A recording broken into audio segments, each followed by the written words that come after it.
Mi nombre es Daniel Rhodes y durante casi 3 décadas fui el primero en fichar al entrar y el último en irse de Renwick Industrial Solutions. La gente solía bromear diciendo que yo venía con el edificio. Me uní a los 22 años, recién salido de la escuela de oficios, ansioso por demostrar que la lealtad y el trabajo duro todavía podían significar algo en este mundo. En aquel entonces, Renwick era solo una empresa manufacturera de tamaño mediano que intentaba mantenerse a flote en un mercado competitivo. Empecé en mantenimiento, reparando motores averiados y localizando fallos eléctricos con nada más que una llave inglesa, un multímetro y la terca creencia de que todo lo roto podía arreglarse si simplemente insistías. Fui ascendiendo, no por lamerle las botas a nadie, sino por presentarme cada día y hacer mi trabajo mejor que nadie. Me convertí en el gerente de instalaciones después de 14 años, responsable de todo lo que mantenía el lugar en funcionamiento, las máquinas, los sistemas de energía, incluso los protocolos de emergencia. Entrené a los nuevos empleados, gestioné las reparaciones y me aseguré de que Renwick nunca tuviera que cerrar por un error interno. Yo era el tipo al que llamaban a las 2 de la madrugada cuando algo explotaba o se apagaba sin previo aviso. No me importaban las horas, no me importaba perderme festivos, aniversarios, incluso la graduación de mi hijo. Me decía a mí mismo que todo valdría la pena al final. La pensión, los beneficios, la seguridad, esa era la promesa que nos hacían a los leales. No era ostentoso. No conducía un Mercedes como algunos de los ejecutivos ni almorzaba en restaurantes de carnes durante las horas de trabajo. Mis camisas tenían manchas de grasa y usaba botas con punta de acero hasta que las suelas se desgastaban. Pero me enorgullecía de mi trabajo.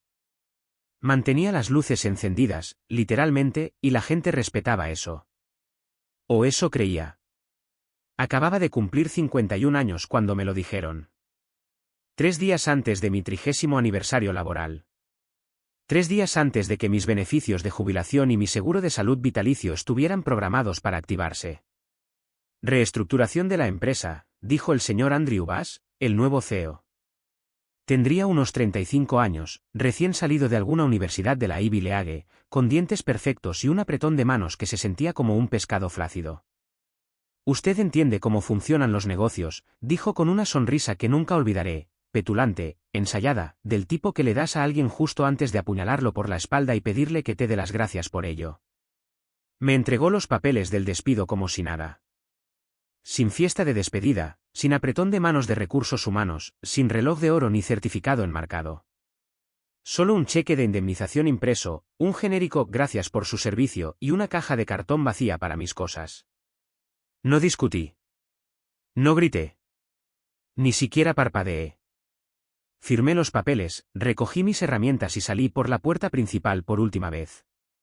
Pero mientras conducía a casa, agarrando el volante más fuerte de lo que debería, un pensamiento seguía ardiendo en mi mente como una mecha esperando a encenderse: no se pueden borrar 30 años con una sonrisa y un bolígrafo. Esa noche, después de que todos se hubieran ido a la cama, me senté en la mesa de mi cocina en la oscuridad e hice una sola llamada telefónica. Cuando colgué, me serví un vaso de whisky, respiré hondo y esperé. A la mañana siguiente, Andrew Bass se desplomaría en el suelo y nada en su mundo volvería a ser igual. No llamé a un sicario ni nada por el estilo, por si se lo están preguntando. No soy un criminal. He pasado toda mi vida creyendo en la estructura y las reglas. Pero hay una diferencia entre seguir las reglas y dejar que la gente te pisotee. La llamada que hice fue a alguien con quien no había hablado en 18 años, Thomas Grant. Hubo un tiempo en que éramos los mejores amigos. Luego, los negocios se interpusieron entre nosotros.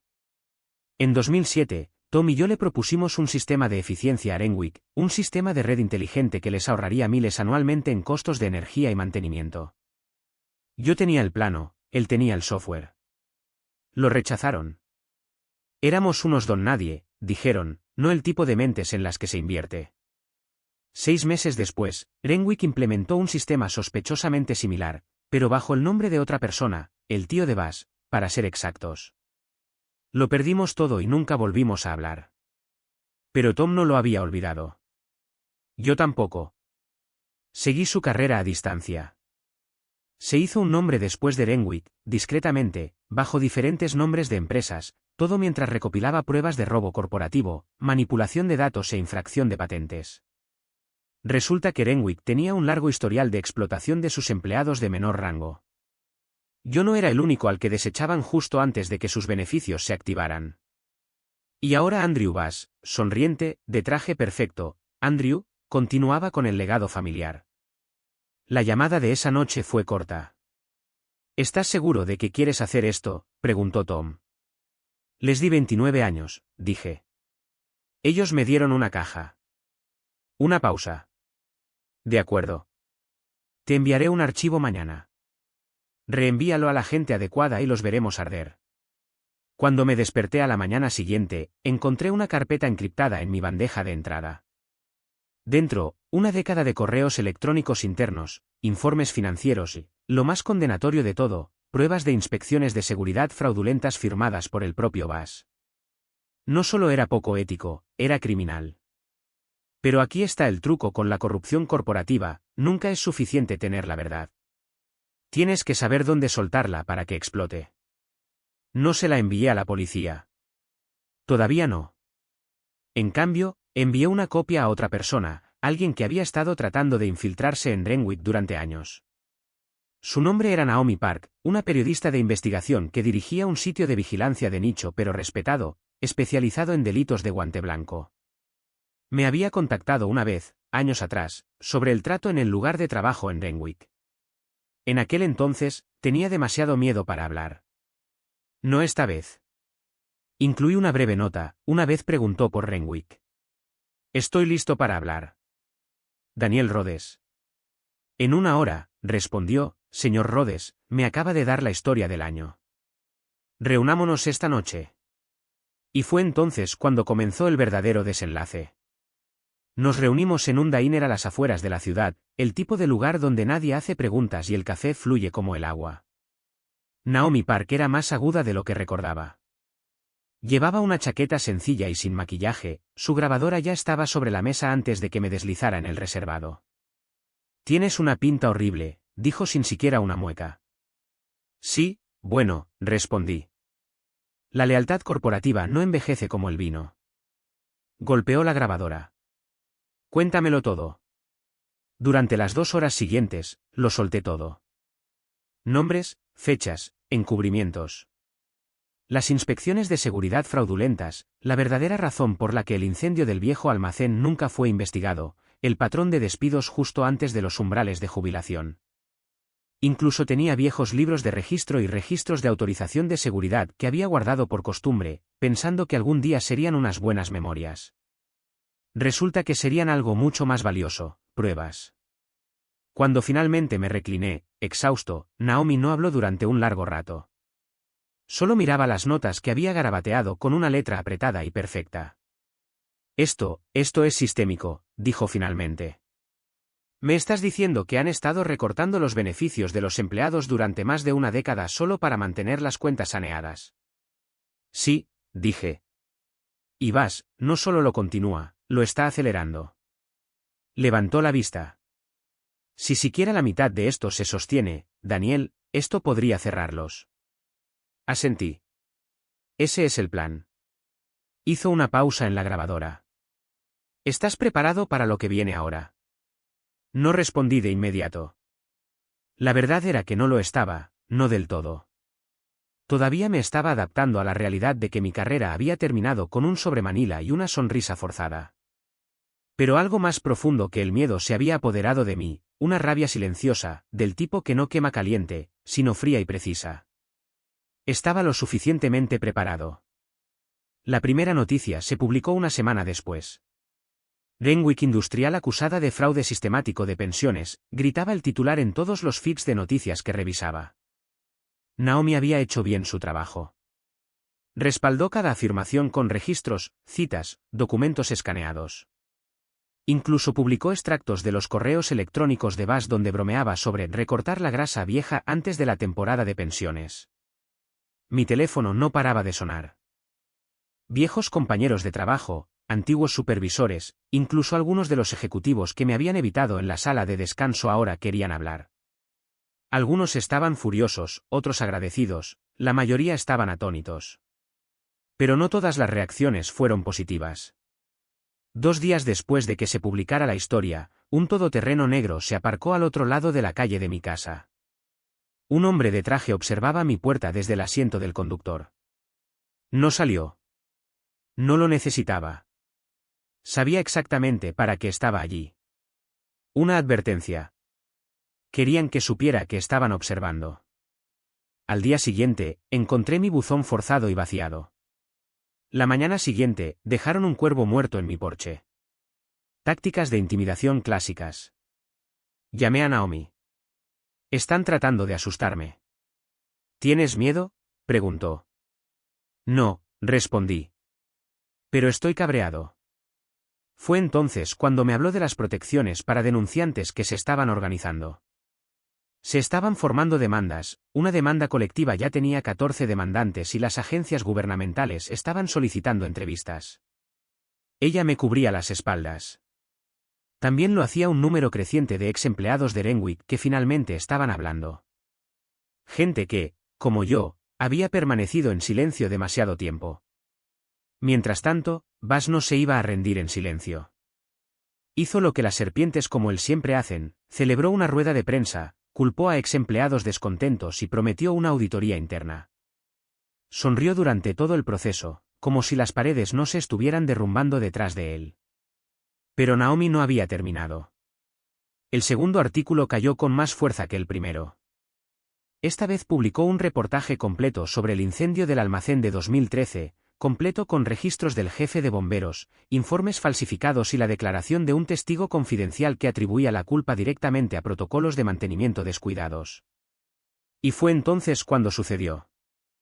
La junta directiva suspendió a Bass a la espera de una investigación.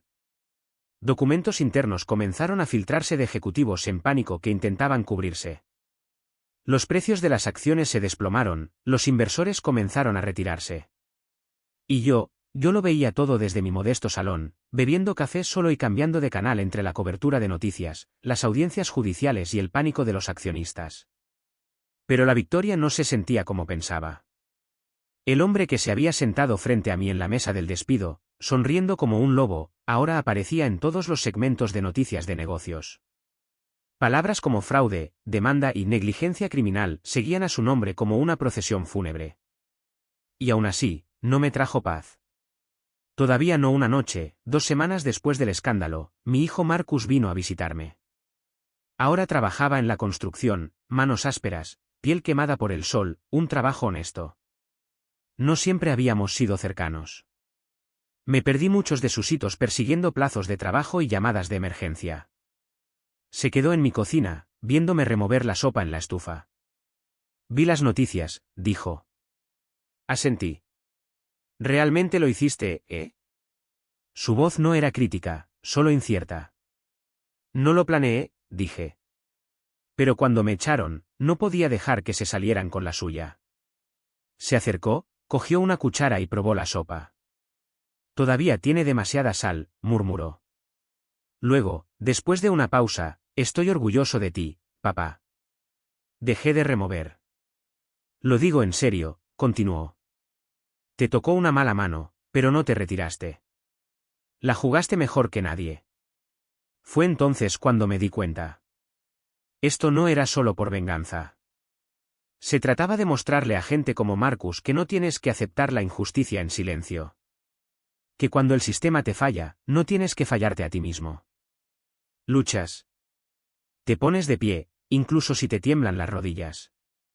Incluso si se necesitan 29 años y una traición final para encender el fuego. Debería haber terminado con la suspensión de Bass. Eso es lo que pensé. Pero como cualquier depredador acorralado, salió luchando.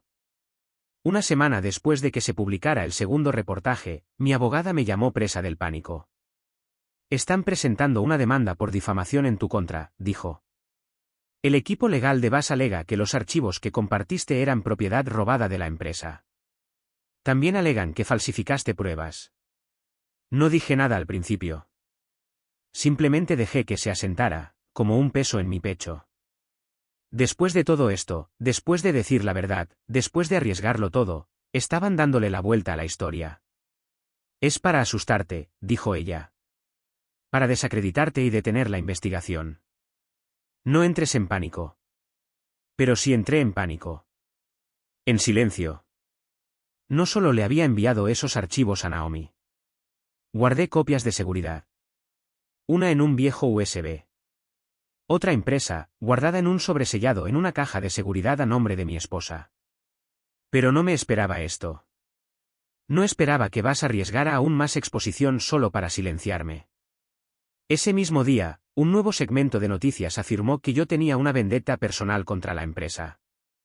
Sacaron a relucir una antigua disputa de RRHH de 2004, donde presenté una queja por horas extras no pagadas. La historia me pintaba como amargado, inestable y potencialmente vengativo. Por primera vez desde que todo esto comenzó, sentí que la marea se volvía en mi contra. Marcus llamó esa noche. ¿Estás bien?, preguntó. Están tratando de hacerme parecer un lunático con una cuenta que saldar, dije. ¿Lo están consiguiendo? No lo sé, susurré. Tal vez. Hubo una larga pausa en la línea. Luego dijo algo que me golpeó más fuerte que cualquier titular: me enseñaste a decir la verdad, incluso cuando duele, incluso cuando te cuesta todo. Así que dime, ¿era la verdad, papá? Sí. Entonces, al diablo con ellos. Sigue adelante. Colgué con la mandíbula apretada. La ira había vuelto, no salvaje, sino enfocada. Y me di cuenta de que tenía algo que Vas no tenía. Algo que ninguno de sus abogados petulantes o sus pulidos asesores de relaciones públicas podía fabricar: gente. La misma gente que él desechaba como basura ahora estaba dispuesta a estar a mi lado. Al día siguiente, llamé a Naomi. Quiero hacerlo público, le dije. Ya lo eres, respondió, sonando confundida. No, quiero decir yo, en cámara. Mi cara, mi voz, todo. Quiero que sepan que no me estoy escondiendo. Se quedó en silencio por un momento. Eso sería un gran riesgo, dijo. Ya han diseccionado mi vida. Démosles algo que valga la pena diseccionar. 3 días después, emitimos una entrevista en vivo en el canal de Naomi. No fue ostentosa. Sin maquillaje, sin música de fondo. Solo yo, sentado en una silla plegable frente a un fondo liso, diciendo la verdad. Le conté al mundo cómo dediqué mi vida a Renwick. Cómo creía en el trabajo duro y la lealtad. Cómo fui descartado días antes de que mis beneficios se activaran, como la basura de ayer. Mostré documentos, correos electrónicos, registros de mantenimiento con firmas falsificadas. Di nombres, con cuidado, con veracidad. Y miré directamente a la cámara y dije: no me presenté para destruir una empresa. Me presenté porque me negué a morir con la verdad atragantada en la garganta. Se volvió viral en menos de 12 horas. Miles de comentarios llegaron. Exempleados, gente de otras empresas, jubilados, denunciantes, personas que habían sido silenciadas y marginadas inundaron la sección de comentarios con sus propias historias. Ya no era solo un hombre con un rencor. Era el símbolo de algo más grande. Vas intentó contrarrestarlo, por supuesto. Su equipo legal se esforzó, pero cuanto más luchaban, más gente veía la verdad. Al final de esa semana, se abrió una investigación del Congreso sobre las prácticas laborales de Renwick. Vas fue citado a declarar y, uno por uno, los miembros de la Junta comenzaron a dimitir. El castillo de naipes se estaba derrumbando. Y entonces sucedió lo inesperado. Una mañana, recibí una carta por correo. No un correo electrónico, ni una citación judicial. Una carta de papel real, escrita a mano. Era de Margaret Ellis, la viuda de una de las víctimas del incendio del almacén de 2013. Su esposo, Reggie, había sido operador de montacargas. Murió por inhalación de humo porque el sistema de alarma contra incendios falló durante un turno de noche. La carta era corta, pero cada palabra se sentía como si se tallara en mis costillas. Me dijeron que mi esposo fue descuidado, que no siguió el procedimiento. Viví con esa vergüenza durante 10 años. Pero su historia cambió eso. Le devolvió su dignidad. Gracias. Me senté allí, sosteniendo esa carta, y lloré por primera vez desde que salí de Renwick. Porque esto era el corazón de todo. No se trataba solo de venganza. Se trataba de restauración. Dignidad, verdad y reclamar las historias de personas que nunca pudieron contar las suyas. 2 semanas después, el caso de difamación en mi contra fue desestimado. Resulta que el equipo de investigación de Naomi había descubierto aún más memorandos internos condenatorios durante la fase de descubrimiento. Memorandos que mostraban que la empresa sabía de las violaciones de seguridad. Sabía de la manipulación, y más importante, sabía de mí. ¿Cuánto tiempo habían planeado despedirme justo antes del hito de la jubilación? La marea no solo cambió, se convirtió en una inundación. 6 meses después, me encontraba fuera de la antigua sede de Renwick. El edificio estaba vacío ahora, vaciado por dentro, con carteles de "se vende" colgando en ventanas agrietadas. Lo que solía ser una colmena de industria, zumbando con máquinas y charlas matutinas, ahora no era más que una cáscara hueca. Las demandas se habían multiplicado.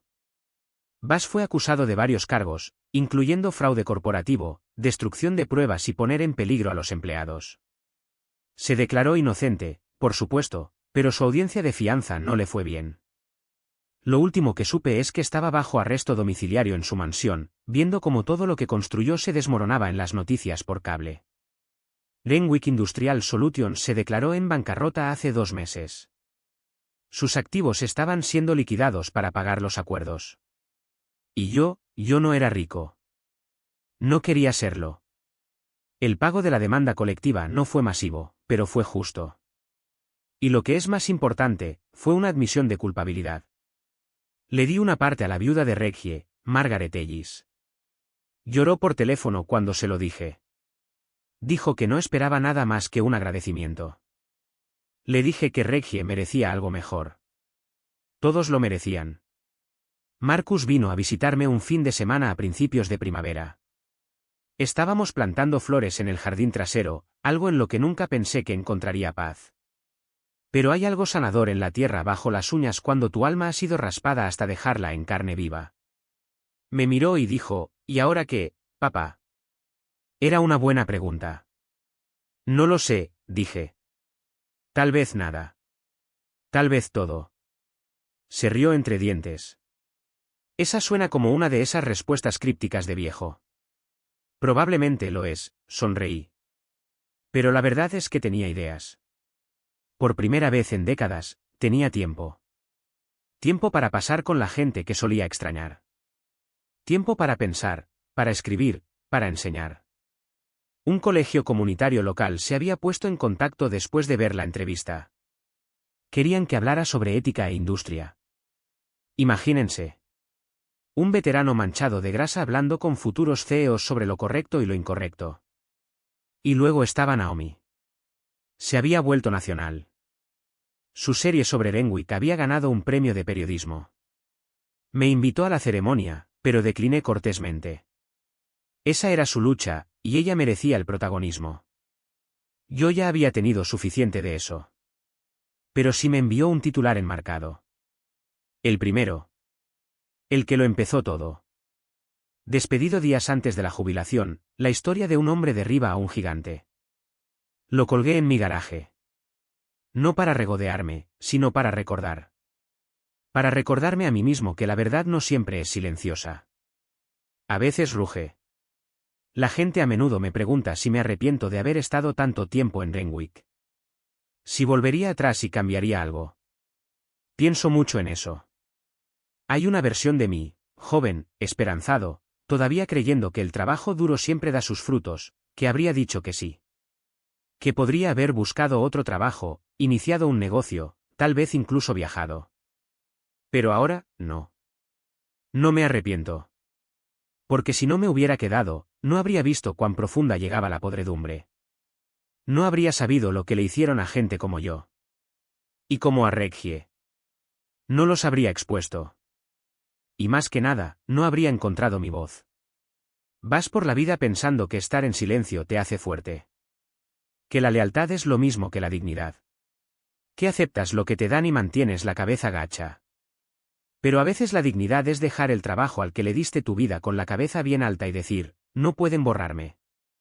Eso es lo que nadie te dice. No solo trabajas en un empleo, el empleo te trabaja a ti.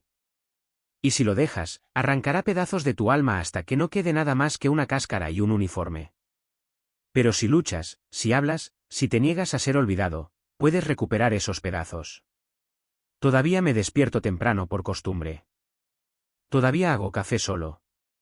Todavía me ato las botas antes de salir, incluso si es solo para alimentar al perro o rastrillar las hojas. Pero ahora, cuando me miro en el espejo, veo a alguien diferente. No amargado, no roto. Solo un hombre que se cansó de estar en silencio y decidió hacer un poco de ruido.